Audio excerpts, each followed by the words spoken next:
Salut, moi c'est Hélène. Oui, l'infirmière avec le badge fluo et les gros dossiers, et le reste, hein. J'ai 58 ans de la bouteille et je viens de me prendre une claque. Mon homme, il m'a fait croire qu'il travaillait de nuit. Tu parles. Elle l'a soigné comme un mari.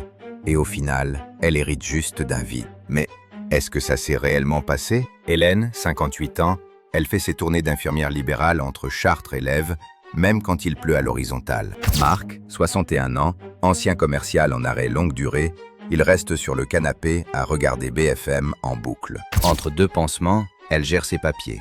La CPAM, les arrêts, les remboursements, tout. Et lui, il lui dit juste « T'inquiète, signe pour moi, je te fais confiance ». Elle l'emmène à l'hôpital Louis Pasteur. Elle attend dans le couloir avec l'odeur de gel hydroalcoolique. Au passage, elle paie les courses, elle fait les allers-retours au Leclerc de Barjouville, comme si c'était normal. Marc commence à lui glisser des trucs. « Ma famille est compliquée, vaut mieux que tu t'en occupes toi ». Un samedi, elle trouve une enveloppe avec une adresse à Dreux, et il fait comme s'il n'avait pas vu. Elle se dit juste que c'est un vieux dossier, et elle repart bosser vers la gare de Chartres. Puis un matin, ça part en vrille. Marc meurt d'un coup, les pompiers arrivent, c'est fini. Hélène tient à peine debout à la cathédrale, avec le froid qui te rentre dans les os. Une semaine après, elle va chez le notaire en centre-ville.